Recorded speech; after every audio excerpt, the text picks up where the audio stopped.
नमस्कार, स्वागत है आपका डीबी लाइव ब्रेकिंग में। मैं हूं समीर आत्मज मिश्र।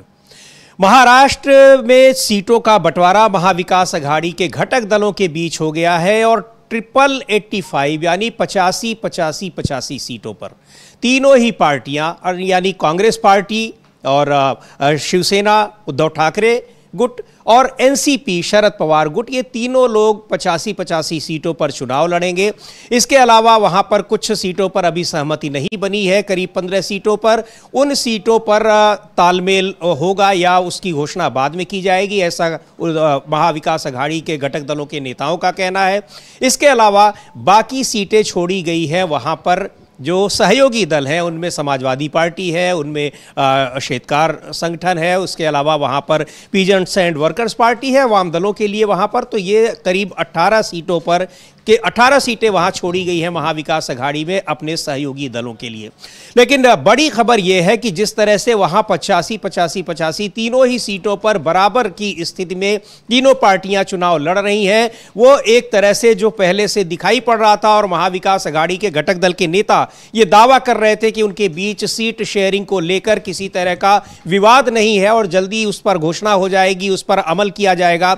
वो दिखाई पड़ रहा है कि एक यही फॉर्मूला था जिस पर घटक दलों ने एकजुटता अपनी दिखाई है और उस एकजुटता के तहत तीनों ही पार्टियां उन बराबर सीटों पर चुनाव लड़ रही हैं। और उसके अलावा अगर इस लिहाज से देखें तो एनडीए गठबंधन में यानी महायुति में जिस तरह से सीटों की शेयरिंग होने के बाद भी पार्टियों के भीतर अभी भी उथल पुथल मची हुई है। और भारतीय जनता पार्टी ने, एकनाथ शिंदे गुट की शिवसेना ने, एनसीपी अजित पवार ने सीट शेयरिंग के बाद अपने कैंडिडेट्स की सूची जारी की, लेकिन यह माना जा रहा है कि पार्टियों के भीतर और गठबंधन के भीतर भी नाराजगी चल रही है।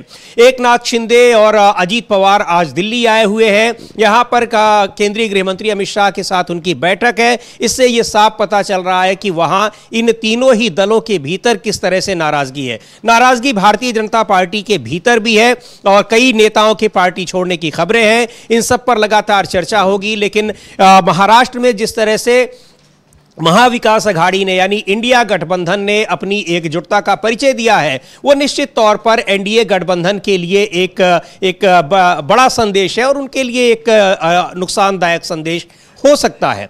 सुनते हैं कांग्रेस के नेता और महाराष्ट्र में प्रतिपक्ष के नेता हैं, वो क्या कह रहे हैं। उसके अलावा आपको हम ये भी दिखाएंगे कि वहां संजय राउत जो शिवसेना के नेता हैं, उनका क्या कहना है सीटों की शेयरिंग को लेकर। लेकिन सीटों की इंडिया गठबंधन की एकजुटता न सिर्फ महाराष्ट्र में दिखाई पड़ रही है, झारखंड में भी सीट शेयरिंग का मसला जिस तरह से हल हुआ है वो एक इंडिया गठबंधन की एकजुटता को दिखा रहा है, बल्कि उपचुनाव में भी इंडिया गठबंधन ने अपनी एकजुटता दिखाई है। उत्तर प्रदेश में समाजवादी पार्टी अब 9 सीटों पर चुनाव लड़ रही है और दोनों ही पार्टियों का यह कहना है कि इन 9 सीटों पर न केवल समाजवादी पार्टी लड़ रही है बल्कि इंडिया गठबंधन लड़ रहा है। सिंबल एक होगा, इंडिया गठबंधन के उम्मीदवार उस पर चुनाव लड़ रहे हैं। यानी वहां पर एक पहले ये खबरें आ रही थी कि कांग्रेस पार्टी ज्यादा सीटें मांग रही है, समाजवादी पार्टी नहीं दे रही है। हालांकि उन खबरों का दोनों ही पार्टियों ने लगातार खंडन किया और अब अखिलेश यादव ने कल देर रात ये ट्वीट किया है कि 9 की 9 सीटों पर 10 सीटों पर उपचुनाव होने हैं उत्तर प्रदेश में विधानसभा के, लेकिन मिल्कीपुर जो अयोध्या जिले में आती है उस पर अभी चुनाव नहीं हो रहे हैं। 9 सीटों पर चुनाव होने हैं। इन 9 सीटों पर समाजवादी पार्टी के अध्यक्ष अखिलेश यादव ने कहा है कि वहां इंडिया गठबंधन चुनाव लड़ रहा है। तो अब ये चीजें साफ हो गई हैं कि महाराष्ट्र से लेकर झारखंड और उत्तर प्रदेश, इन सभी जगहों पर इंडिया गठबंधन किस तरह से एकजुट नजर आ रहा है।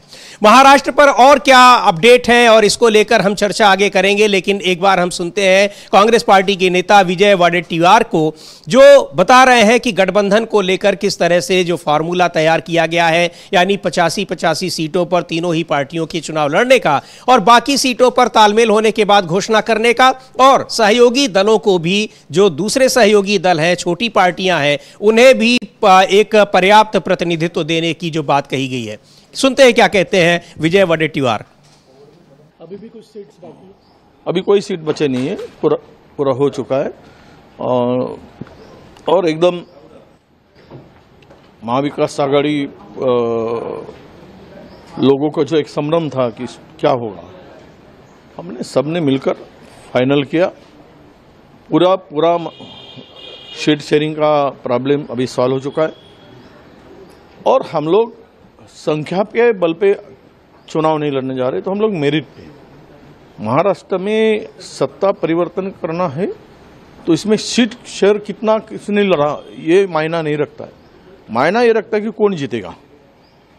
तो हमारा पूरा आज हम सीट शेयरिंग के बाद में हमें पूरा कॉन्फिडेंस आया कि हम 200 के पार जाएंगे और निश्चित रूप से ये महाभ्रष्ट महाचोर युति जो है पूरे महाराष्ट्र को बर्बाद कर चुकी है, इनको सत्ता से हकालने का काम हम लोग जरूर करेंगे। जनता करेगी, जनता ने भी मन बना लिया है। जो एक महाराष्ट्र में ऐसी सरकार इसके पहले कभी देखी नहीं थी। 30 से 35% तक कमीशन और करप्शन बढ़ चुका है, खुलेआम महाराष्ट्र को लूटा जा रहा है।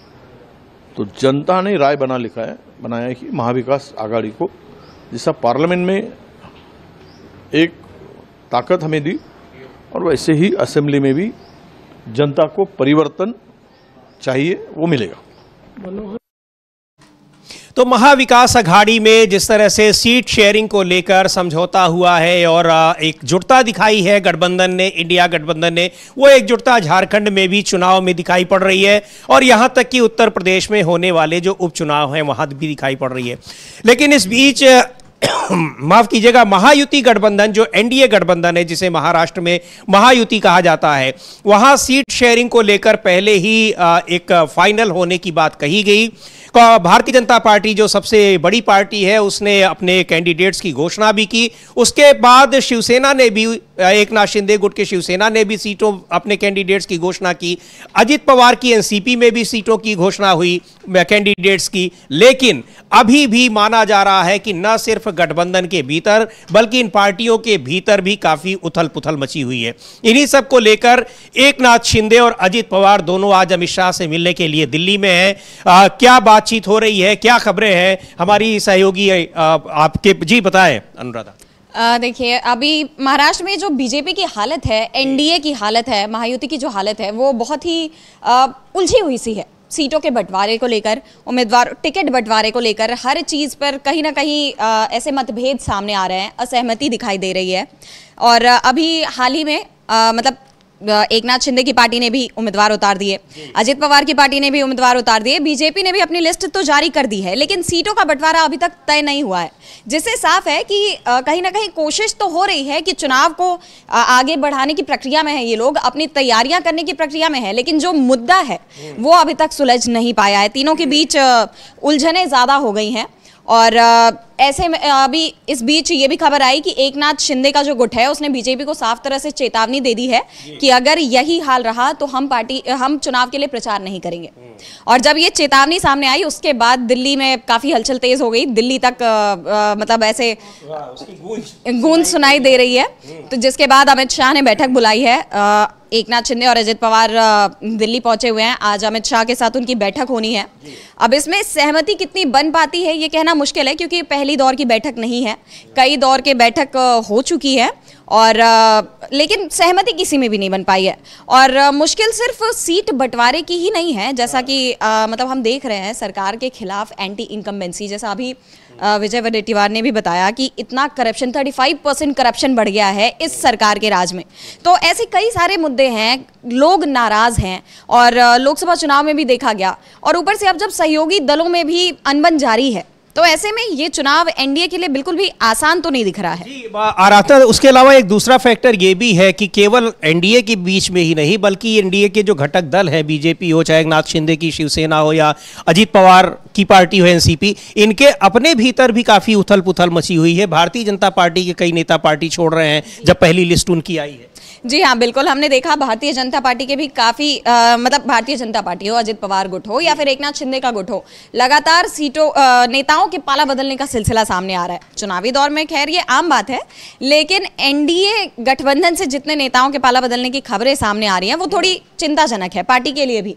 अभी एक और मावल से टिकट न मिलने पर एक और नेता ने पार्टी छोड़ दी है, तो इस तरह की नाराजगी की खबरें चुनाव के दौरान लगातार आ रही है। गठबंधन में सीट बंटवारे पे नाराजगी है, पार्टी के भीतर नेताओं में नाराजगी है टिकट न मिलने को लेकर। तो ऐसे में एनडीए की चुनावी रणनीति ही कहीं ना कहीं सवालों के घेरे में है कि आप अगर अपने नेताओं को अपने सहयोगियों के साथ ही समन्वय स्थापित नहीं कर पा रहे तो आप जनता को कैसे उनकी जरूरत की चीजें देंगे। जी बिल्कुल। और इस बीच में झारखंड में भी जो इंडिया गठबंधन है वो अब मजबूती के साथ खड़ा है। वहां भी जो 81 सीटें हैं विधानसभा की, उसमें 70 सीटों पर झारखंड मुक्ति मोर्चा और कांग्रेस पार्टी ने लड़ने का फैसला किया है। बाकी सीटें सहयोगी दलों को वहां पर देने की बात कही गई है। झारखंड में आज हेमंत सोरेन और कल्पना सोरेन ने भी नामांकन वहां दाखिल किया है और जिस मजबूती के साथ इंडिया गठबंधन वहां पर लड़ता दिखाई दे रहा है, निश्चित तौर पर वो एनडीए गठबंधन के लिए एक खतरे का संकेत है और उसके लिए एक संकट का समय है, क्योंकि वहां भी जो एनडीए के घटक दल हैं महाराष्ट्र की ही तरह उनके भीतर भी काफी उथल पुथल है, उनके भीतर भी नाराजगी है और गठबंधन से बाहर आने की चेतावनी है। वहां सबसे बड़ी दिक्कत है कि वहां गठबंधन की सहयोगी जो आजसू के अलावा जनता दल यूनाइटेड है और जनता दल यूनाइटेड वो पार्टी है जिसकी बदौलत केंद्र में सरकार टिकी हुई है, तो इसलिए उसकी नाराजगी खास मायने रखती है भारतीय जनता पार्टी के लिए। बिल्कुल, बहुत ज्यादा मायने रखती है, क्योंकि जेडीयू को एक तरह से केंद्र में सरकार की बैसाखी कहा जाता है और कई मुद्दों पर जेडीयू और बीजेपी में असहमति का है ही बैसाखी, अगर नहीं रही तो सरकार रहेगी नहीं। बिल्कुल बिल्कुल।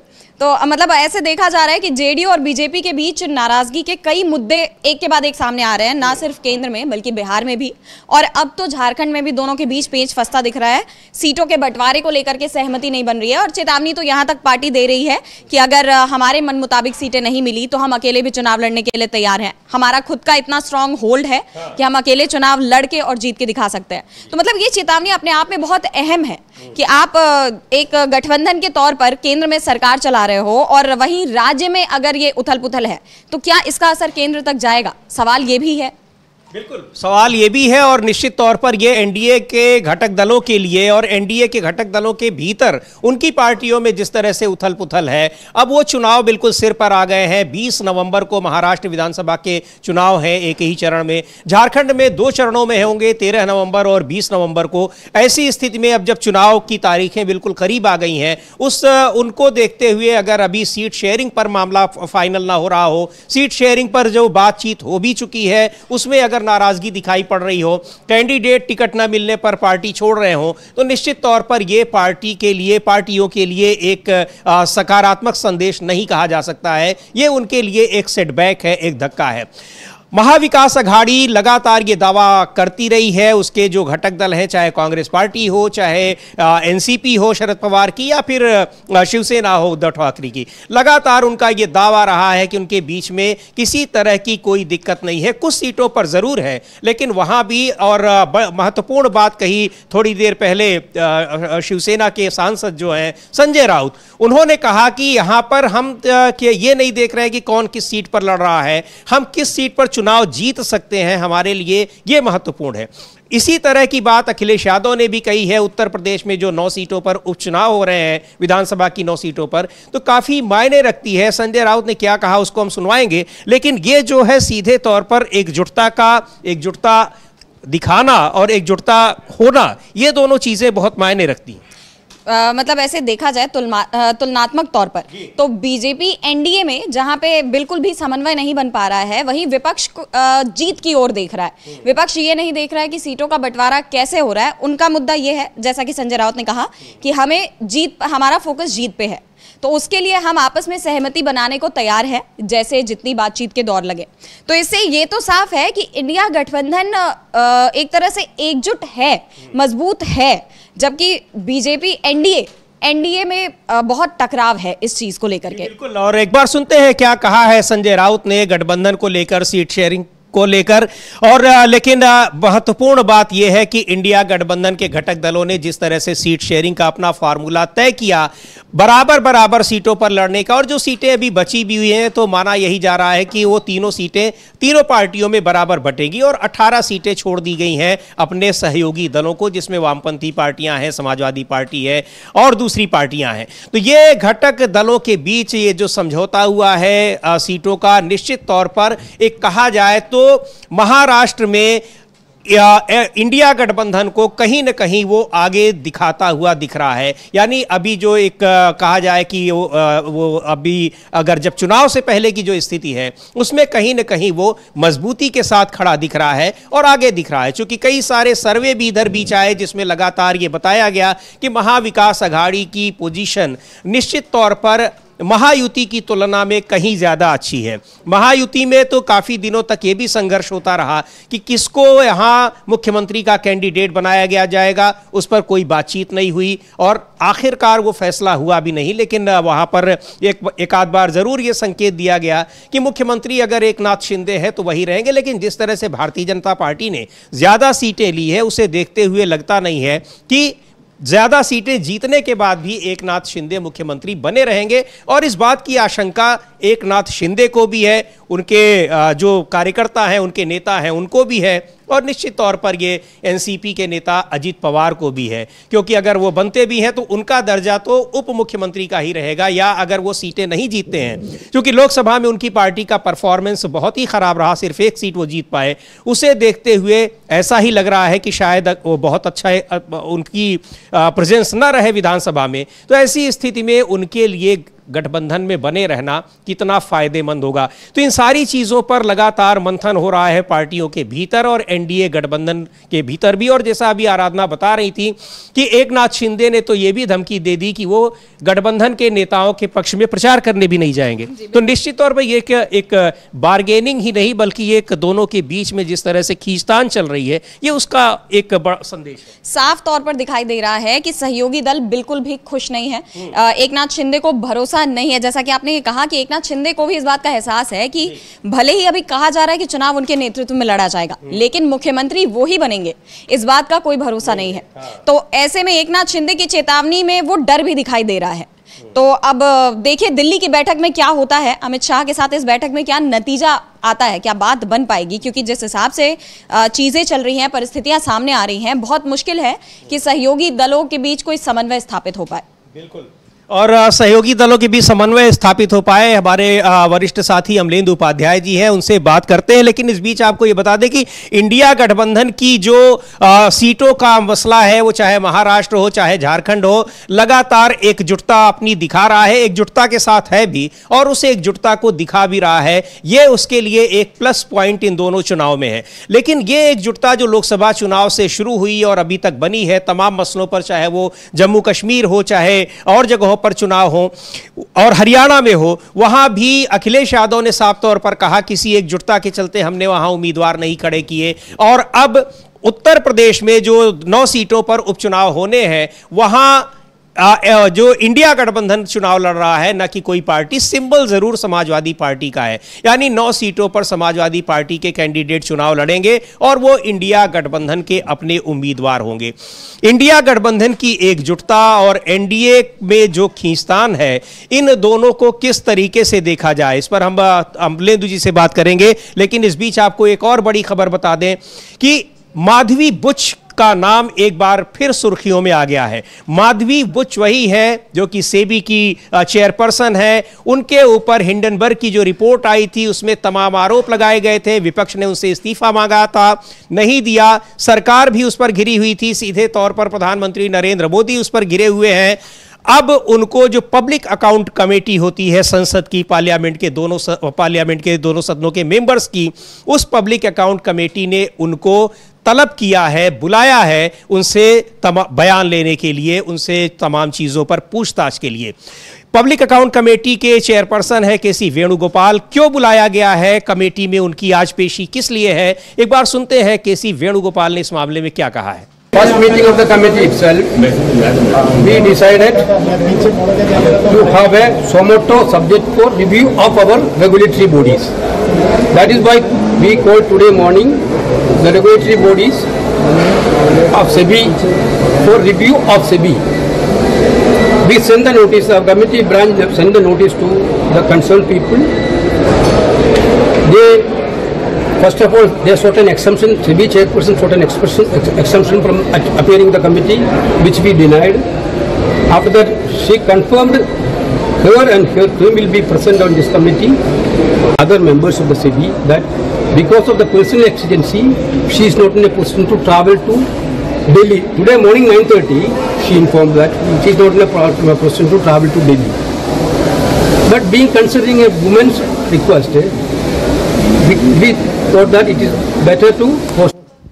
तो माधवी बुच को की पेशी है पब्लिक अकाउंट्स कमेटी में, लोक लेखा समिति उसको कहते हैं, जो कि देश भर की अकाउंट फाइनेंस से रिलेटेड चीज़ें होती हैं उसकी जांच के लिए होती है। उसके चेयरपर्सन है के सी वेणुगोपाल। हालांकि इसको लेकर बड़े हंगामे के आसार हैं क्योंकि भारतीय जनता पार्टी के नेता इसका विरोध कर रहे हैं। भारतीय जनता पार्टी के नेता क्यों विरोध कर रहे हैं इस पर भी हम लोग चर्चा करेंगे, लेकिन अभी की बड़ी खबर यह है कि माधवी बुच एक बार फिर चर्चा में है। पब्लिक अकाउंट कमेटी के सामने उनकी पेशी है।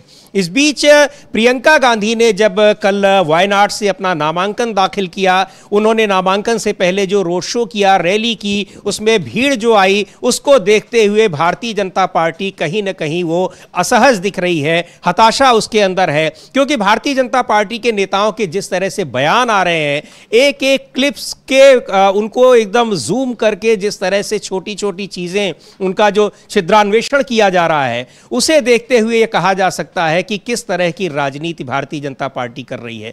बहुत सारी कमियां निकाली गई नामांकन के दौरान, मुद्दे क्या होंगे इस पर चर्चा नहीं हो रही है, लेकिन वो उसमें कौन गया कौन नहीं गया इस पर हम लोग चर्चा करेंगे। लेकिन इंडिया गठबंधन जिस तरह से मजबूती के साथ अब दिखाई पड़ रहा है, विशेषकर महाराष्ट्र में और झारखंड में तो है ही, उत्तर प्रदेश में जिस तरह से अब उपचुनाव है विधानसभा पर 9 सीटों पर, उस पर अखिलेश यादव ने जो ट्वीट किया है एक बार देखेंगे, जो उन्होंने लिखा है कि इन सभी सीटों पर इंडिया गठबंधन चुनाव लड़ रहा है, भले ही वो सिंबल समाजवादी पार्टी का हो।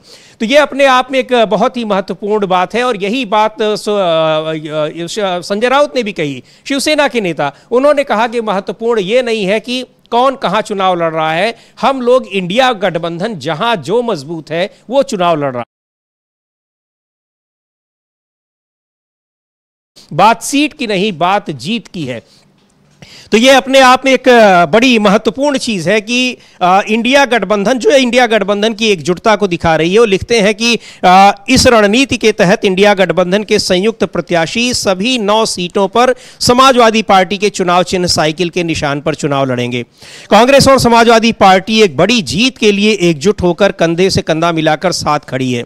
इंडिया गठबंधन इस उपचुनाव में जीत का एक नया अध्याय लिखने जा रहा है और देश हित में इंडिया गठबंधन की सद्भाव भरी ये एकता और एकजुटता आज भी नया इतिहास लिखेगी। और कल भी ये बात अखिलेश यादव ने एक लंबा चौड़ा कल रात में ट्वीट किया और ये घोषणा की कि 9 सीटों पर वहां इंडिया गठबंधन एक साथ एकजुटता के साथ चुनाव लड़ेगा और समाजवादी पार्टी के सिंबल पर। अमलेंदु जी, ये जो एक प्रयोग है और इसी तरह की बात संजय राउत भी कह रहे हैं, ये इंडिया गठबंधन की मजबूती को किस तरह से ये दिखा रहा है, ये और एनडीए में जिस तरह हम उनके गठबंधन को देख रहे हैं, तो दोनों के बीच में आप क्या फर्क देख रहे हैं? समीर जी, ये जो अखिलेश यादव का जो फार्मूला है ये बीजेपी को काफ़ी ज़्यादा परेशान करने वाला है और हो सकता है कि इस फार्मूले को इंडिया गठबंधन दूसरे राज्यों में आगे चलकर और भी अपना सकता है। इस तरह की चीज़ें भी हो सकती हैं। चूँकि एक गठबंधन है, उसमें कई दल हैं, तो जाहिर सी बात है कि उनके सबके चुनाव चिन्ह अलग अलग होंगे।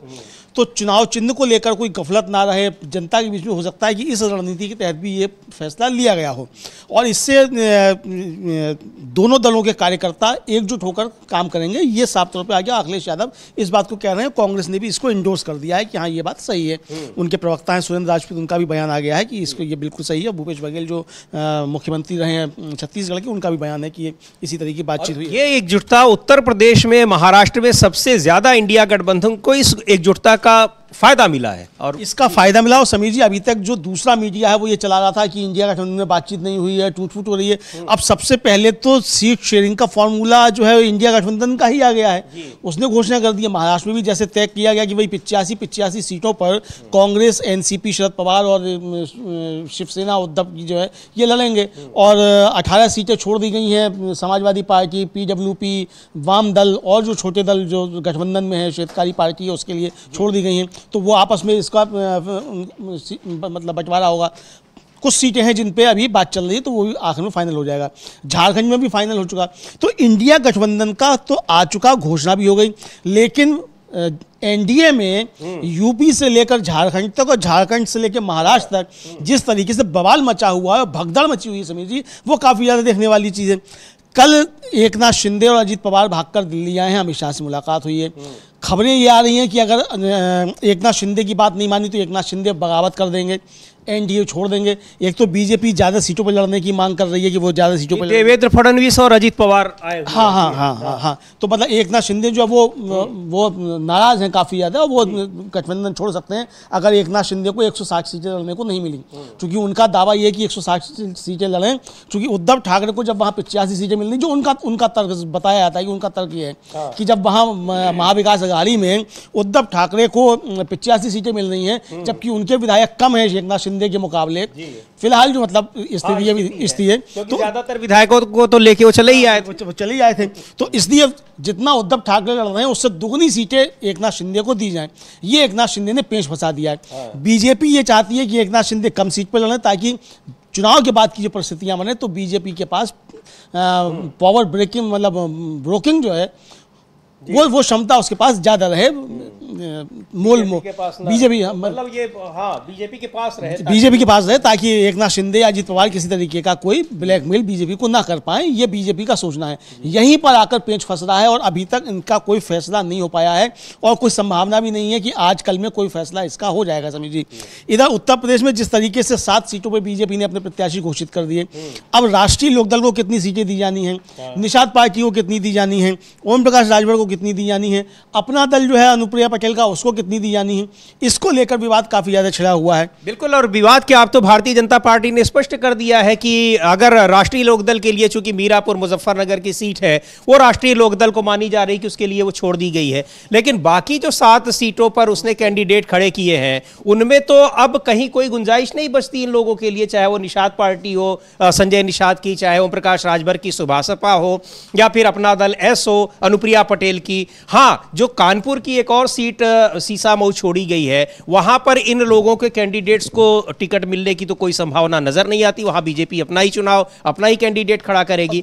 जी, जैसे समाजवादी पार्टी, कांग्रेस ने घोषणा कर दी कि इंडिया गठबंधन चुनाव लड़ेगा, सिंबल समाजवादी पार्टी का होगा। क्या बीजेपी ये घोषणा कर सकती है कि एनडीए का प्रत्याशी होगा और सिंबल बीजेपी का होगा और निषाद पार्टी और राष्ट्रीय लोकदल सब ये बीजेपी के सिंबल पर लड़ेंगे? जैसी घोषणा की है इंडिया गठबंधन ने, उस तरीके की घोषणा क्या बीजेपी उत्तर प्रदेश में कर सकती है? तो बीजेपी के सामने चुनौती है और जो प्रत्याशी घोषित कर दिए बीजेपी ने वो बीजेपी के कोर लीडर्स हैं सारे, जिनके नाम आए हैं। यानी ऐसा भी नहीं है कि आप कहें कि साहब निषाद पार्टी को हमने एडजस्ट कर दिया, अनुप्रिया पटेल की अपना दल को हमने एडजस्ट कर दिया, ओम प्रकाश राजभर की सुभाषपा को हमने एडजस्ट कर दिया, राष्ट्रीय लोकदल को एडजस्ट कर दिया। तो ये एडजस्टमेंट अभी तक तो दिख नहीं रहा जो लिस्ट जारी की बीजेपी ने। तो बीजेपी और एनडीए में जबरदस्त तरीके से टूटन मची हुई है और इसके परिणाम जो है हमको चुनाव में आने वाले समय में और देखने को मिल सकते हैं। जी बिल्कुल, और उत्तर प्रदेश में जिस तरह से समाजवादी पार्टी के नेता अखिलेश यादव ने कहा कि 9 सीटों पर इंडिया गठबंधन चुनाव लड़ रहा है, कांग्रेस पार्टी के प्रवक्ता सुरेंद्र राजपूत को सुनते हैं, उन्होंने भी उस बात का समर्थन किया है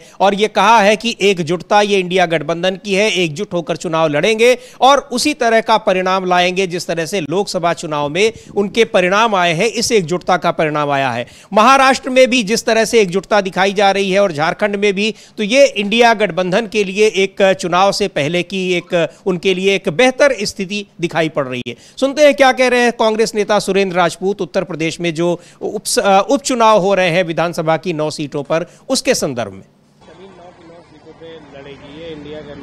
सहमति है, इंडिया गठबंधन 9 की 9 सीटों पर चुनाव लड़ रहा है। सिंबल हमारे लिए महत्वपूर्ण नहीं है, हमारे लिए महत्वपूर्ण भारतीय जनता पार्टी के कुशासन का अंत है। हमारे लिए महत्वपूर्ण जो लोग बहराइच का दंगा करा रहे हैं उनका खात्मा जरूरी है। हमारे लिए इम्पोर्टेंट ये है कि कहीं न कहीं देश में सुरक्षा हो, शांति हो, संविधान की रक्षा हो और देश में बहुदलीय लोकतंत्र सलामत रहे। और जिस तरीके से जाति जनगणना के विरोधी लोग, आरक्षण के विरोधी लोग लगे हुए हैं, उनके खिलाफ इंडिया गठबंधन एक है और 9 की 9 सीटों पर चुनाव लड़ेगा। जिस तरीके से श्री अखिलेश यादव जी ने हरियाणा में एक बड़ा दिल दिखाया, वही सारी भाव के साथ हम लोग चुनाव लड़ेंगे और 9 की 9 सीटों को जीतेंगे।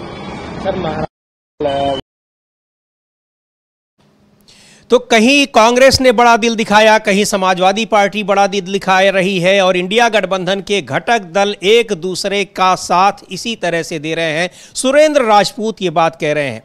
तो निश्चित तौर पर ये इंडिया गठबंधन के लिए एक अच्छा संदेश है, उसके लिए एक सकारात्मक संदेश है कि घटक दलों के बीच कोई खींचतान नहीं है। और महाराष्ट्र में भी शिवसेना नेता संजय राउत ने यही बात कही है कि हम लोग ये देख रहे हैं कि किस सीट पर कौन मजबूत कैंडिडेट है, कौन सी पार्टी घटक दल की किस पर लड़ रही है, उससे कोई मतलब नहीं है। यहां पर जो बिल्कुल वही बात उन्होंने कही जो अखिलेश यादव ने कही कि यहां सीट नहीं बल्कि सीट किसको मिल रही है, हम जीत किस पर रहे हैं, सबसे बड़ा सवाल ये है।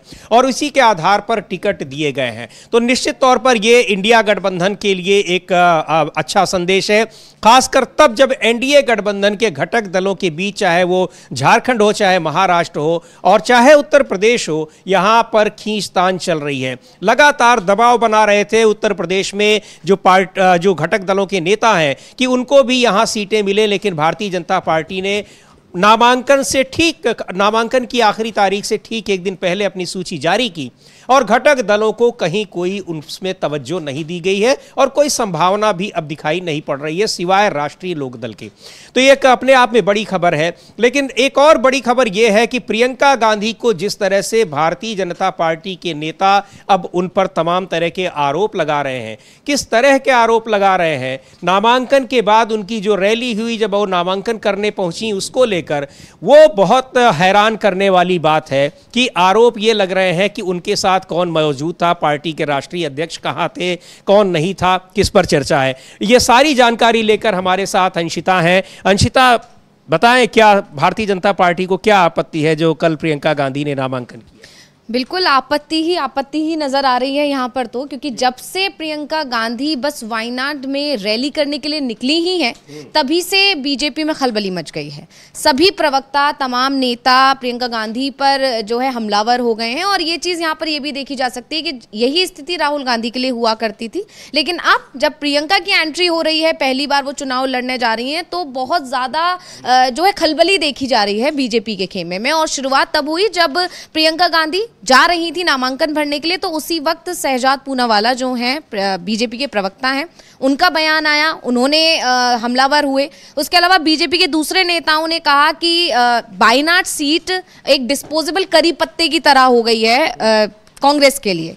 परिवारवाद का आरोप लगा दिया कि देखिए परिवार को ही चली गई। ये भी कहा जा रहा है कि सेफ सीट से उतारा गया। इस तरह से कहीं ना कहीं प्रियंका का मनोबल डाउन करने की कोशिश की जा रही है। वहीं दूसरी तरफ जो रैली निकली है, तो रैली से इतनी टेंशन बढ़ी है बीजेपी में, जिस तरह से हम लोगों ने देखा, तमाम वीडियोज आए, फोटोज भी देखने को मिले कि उमड़ पड़ी है भीड़। मतलब प्रियंका की एक झलक देखने के लिए जन सैलाब उमड़ा हुआ था। कहीं एक जरा सी भी आपको जगह नहीं दिखाई दी। जितने भी हम लोगों ने कल फुटेज देखे हैं, जितने भी आए हैं, लगातार सोशल मीडिया पर वो वायरल हो रहे हैं, कितना जन समर्थन मिल रहा है प्रियंका को। और जिस तरह से उन्होंने वहां संबोधन में कहा कि 35 साल हो चुके हैं मुझे और मैं पहली बार अब अपने लिए वोट मांग रही हूं, तो कहीं ना कहीं लोगों से कनेक्ट हुआ, एक भावुक अपील भी उनकी लगी है इस तरह से।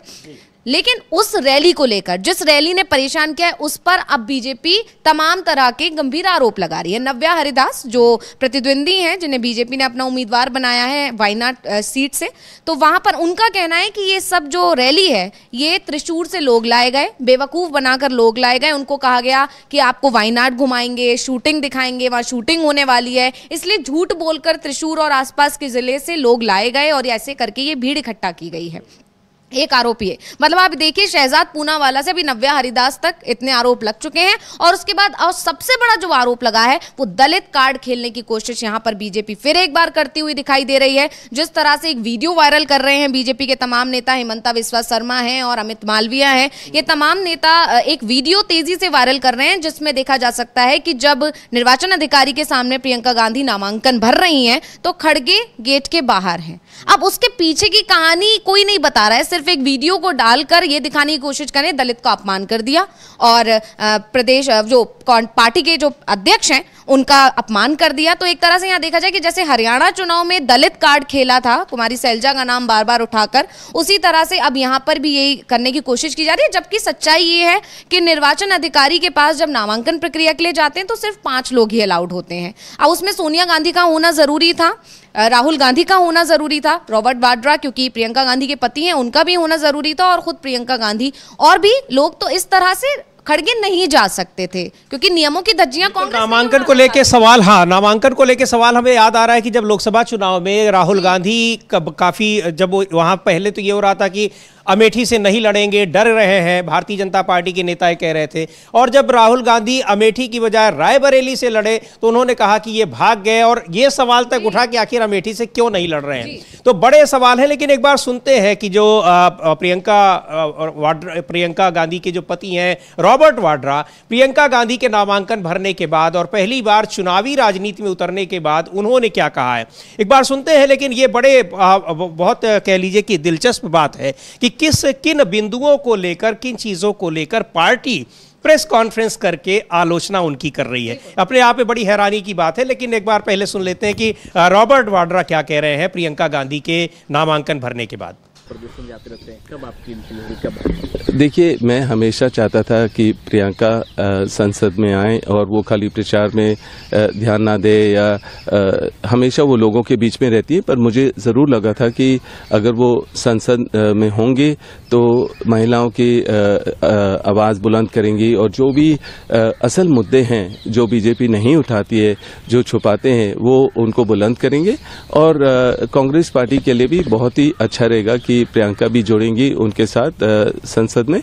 और बात मेरी रही तो मैं अभी तो लोगों के बीच में हूँ, ग्राउंड पे हूँ, मैं सेवा करता हूँ हमेशा अपने चैरिटी के द्वारा, अपने धार्मिक जो दौरा होता है पूरे देश में मैं करता हूँ और लोगों के बीच में रहता हूँ। और अगर कभी भी लोगों को लगेगा कि मुझे भी अपने सक्रिय राजनीति में आना चाहिए और संसद में होना चाहिए तो मैं वो कदम लूँगा। पर अभी मैं खुश हूँ कि मैं लोगों के बीच में रहता हूँ, उनकी सेवा करता हूँ, उनके जो मुद्दे होते हैं मैं समझता हूँ और अपने परिवार को भी बताता हूँ कि ये असल मुद्दे हैं जो ग्राउंड पे हैं और ज़रूर लोगों की बात रखता हूँ मैं। हम ये देखते हैं कि जब भी लोग पहुंचे कब हमारे बीच आएंगे। हाँ, मुरादाबाद मेरी पैदाइशी जगह है, यूपी से लोग ज़रूर चाहते हैं कि मैं वहाँ से लड़ूं और उनको रिप्रेजेंट करूं, पर मैं ये कहूँगा कि अब सब जगह से, चाहे हरियाणा हो या जहाँ भी मैं जाता हूँ, वहाँ से लोगों की पुकार आती है कि आपको राजनीति में होना चाहिए, आप इतनी मेहनत करते। तो रॉबर्ट वाड्रा प्रियंका गांधी के पति हैं, बता रहे हैं कि किस तरह से उनको क्या प्रतिक्रिया उनकी रही प्रियंका गांधी के वायनाड से चुनाव लड़ने पर। जो उपचुनाव वो लड़ रही हैं, पहली बार चुनाव लड़ रही हैं और 35 साल तक उन्होंने प्रचार किया। कल खुद भी उन्होंने कहा, उस विजुअल्स को अगर हम देखेंगे किस तरह से वो भावुक हुई वायनाड में, और भावुक इसलिए भी कि अभी 2 महीने पहले ही जिस तरह से आपदा आई थी वायनाड में और राहुल गांधी, प्रियंका गांधी किस तरह से वहाँ लगातार वहाँ पर जो आपदा प्रभावित लोग थे उनके साथ बने रहे। ये कल की तो वो तस्वीरें हैं जो नामांकन से ठीक पहले उनका रोड शो हुआ, उसमें जो भीड़ दिखाई पड़ी, और शायद इसी भीड़ को देखकर वही जो आप बता रही हैं कि बीजेपी की कहीं ना कहीं हताशा दिख रही है कि किस तरह की बातें हो रही हैं कि वहां पर मल्लिकार्जुन खड़गे जो पार्टी के राष्ट्रीय अध्यक्ष हैं उनको क्यों नहीं बुलाया गया। तो वैसे मल्लिकार्जुन खड़गे पूरे समय, चाहे वो मंच हो, चाहे उनका प्रियंका गांधी राहुल गांधी के साथ हो, हर जगह वो खड़े रहे। लेकिन ये भी सही बात है कि अब रोड शो में घंटों रोड शो अगर चल रहा है तो मल्लिकार्जुन खड़गे शायद प्रियंका गांधी और राहुल गांधी की तरह उतने एक्टिव ना हो। उम्र का तकाजा है उनका, और अभी हमने देखा भी जब जम्मू कश्मीर में वो प्रचार कर रहे थे और प्रचार करते दौरान मंच पर ही उनकी तबीयत खराब हो गई थी। तो इन सारी चीजों को भूला नहीं जा सकता कि उम्र है उनकी और इसी का ध्यान कांग्रेस पार्टी रख रही है तो इसको तो और सराहना करनी चाहिए इस चीज को लेकर। लेकिन यहाँ पर उल्टा बीजेपी मौका ढूंढने की कोशिश कर रही है और ये कोई पहली बार नहीं है, हमेशा ही बीजेपी ने यही किया है। अभी आप ये लगा लीजिए कि अगर रॉबर्ट वाड्रा को छोड़ दिया जाता तो शायद बीजेपी उस पर भी उसका मजाक उड़ाने की और कहीं ना कहीं आरोप लगाने की कोशिश करती कि तो भी अगर राहुल गांधी नहीं होते तब भी सोनिया गांधी नहीं होती, जी राहुल गांधी नहीं होते तो बीजेपी वीडियो जारी करने लगती कि देखिए भाई बहन के रिश्तों में दरार आ गई है। ब्रेकिंग न्यूज का आपको अगर याद हो तो एक बाकायदा वीडियो बनाया था बीजेपी ने ब्रेकिंग न्यूज दिखाकर कि भाई बहनों के रिश्ते में आई दरार, पड़ी खटास और इस तरह का ट्विटर मतलब अपने आईटी सेल से बहुत वायरल करवाया था। तो जाहिर है कि अगर इनमें से कोई भी नहीं होता, सोनिया गांधी होती तो शायद ये कहा जाता कि माँ ने खुद समर्पित होकर पूरा अपना बच्चों को आगे बढ़ाया और देखिए आज जब गायब है। बिल्कुल सही बात है, लेकिन इस पर कांग्रेस पार्टी के नेता और छत्तीसगढ़ के पूर्व मुख्यमंत्री भूपेश बघेल ने प्रतिक्रिया दी है। क्या कहा है उन्होंने प्रियंका गांधी के नामांकन के बाद जिस तरह से भारतीय जनता पार्टी के नेताओं की प्रतिक्रिया आ रही है उस पर क्या बोला उन्होंने? ऐतिहासिक रैली रही है और जबरदस्त उत्साह लोगों में, और प्रियंका जी को हम लोग लगातार आग्रह करते रहे कि लोकसभा लड़ ले, राज्यसभा में जाए, लेकिन टलता रहा। आज संयोग बना, देखे खड़गे जी ने अपने वीटो को पावर का उपयोग किया और उन्हें वहां का प्रत्याशी घोषित उन्होंने किया। तो कल जबरदस्त उत्साह, सारी सीनियर लीडर भी थे। सर, केंद्रीय मंत्री एल मुरुगन है, वो कह रहे हैं कि पर्यटन करने गई थी प्रियंका गांधी वहां पे और भाजपा प्रत्याशी ही जीतेंगे वहां से। देखिए, वो वायनाड से जब से राहुल जी गए हैं तब से लेके हर सुख दुख में, चाहे राहुल जी जाएं, अभी जिस प्रकार से लैंडस्लाइडिंग हुआ, प्रधानमंत्री नहीं गए थे लेकिन राहुल जी और प्रियंका जी जरूर गई थी। सर, गिरिराज सिंह कह रहे हैं कि तो छत्तीसगढ़ के पूर्व मुख्यमंत्री भूपेश बघेल जो बता रहे हैं वायनाड में प्रियंका गांधी की रैली को लेकर, और भारतीय जनता पार्टी क्यों उससे इतनी परेशान है, हताश है, उसका कारण बता रहे हैं। और इस बीच में महाराष्ट्र और झारखंड में जिस तरह से इंडिया गठबंधन के घटक दलों के बीच सीटों को लेकर समझौता हुआ है और एक साथ लड़ने की बातें आ रही हैं, लगातार बयान आ रहे हैं, न सिर्फ महाराष्ट्र और झारखंड के विधानसभा चुनाव में बल्कि उत्तर प्रदेश में उपचुनाव जो विधानसभा की 9 सीटों पर हो रहे हैं, वहां भी एकजुटता के साथ इंडिया गठबंधन खड़ा दिखाई दे रहा है। वो एनडीए गठबंधन के लिए एक बड़ी चुनौती के तौर पर देखा जा रहा है।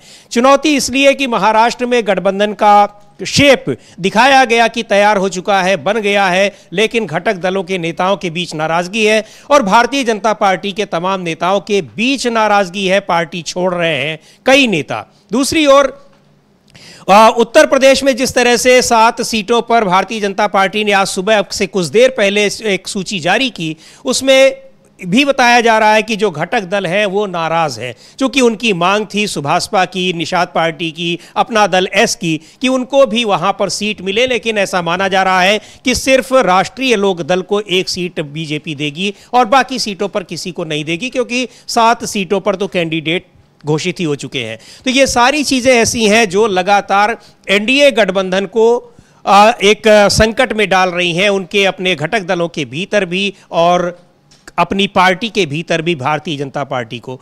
झारखंड में जिस तरह से जेडीयू की नाराजगी सामने आ रही है, वो भारतीय जनता पार्टी के लिए सबसे ज्यादा मुश्किल वाली है, क्योंकि जेडीयू ही वो पार्टी है जो केंद्र में एनडीए सरकार को समर्थन दिए हुए है और मजबूत समर्थन उसके पास ज्यादा एमपी है। दूसरी ओर दूसरी पार्टी जो बिहार की है, लोक जनशक्ति पार्टी पासवान, वो भी नाराज बताई जा रही है। झारखंड में सीटों का जो तालमेल हुआ है और उस पर उसकी नाराजगी भी है। ये 2 पार्टियां महत्वपूर्ण घटक हैं जो जिनकी बदौलत केंद्र में प्रधानमंत्री नरेंद्र मोदी के नेतृत्व वाली एनडीए सरकार टिकी हुई है। अब महाराष्ट्र और झारखंड के चुनाव, उसके अलावा जो उत्तर प्रदेश के चुनाव है, इस बीच राजस्थान में भी जो 7 सीटों पर उपचुनाव होने हैं, कांग्रेस पार्टी ने अपने सभी सीटों के लिए उम्मीदवारों की सूची जारी कर दी है। इन सारी जो चुनावी राज्य हैं जहां पर आम चुनाव हो रहे हैं विधानसभा के या फिर उपचुनाव हो रहे हैं, उन सभी जगहों पर एनडीए एनडीए और इंडिया के गठबंधन में एक साफ फर्क देखा जा रहा है कि इंडिया गठबंधन जहां मजबूती के साथ विधानसभा के चुनाव भी लड़ रहा है, उपचुनाव भी लड़ रहा है, वहीं एनडीए गठबंधन के घटक दलों के बीच लगातार आपस के मनमुटाव और खटपट की खबरें आ रही हैं और पार्टी के नेता लगातार दिल्ली से लेकर अपने राज्यों तक का दौरा कर रहे हैं, लेकिन अभी भी सारी चीजें एक हल हो चुकी हों वो ऐसा लगता नहीं है। इन सब के बीच जो भी खबरें होंगी, अपडेट्स होंगे, डीबी लाइव पर आपको हम उससे अवगत कराते रहेंगे। अब इस कार्यक्रम को यहीं समाप्त करने की अनुमति चाहेंगे। अपने न्यूज़ रूम के सभी साथियों के साथ अब मुझे दीजिए अनुमति। नमस्कार।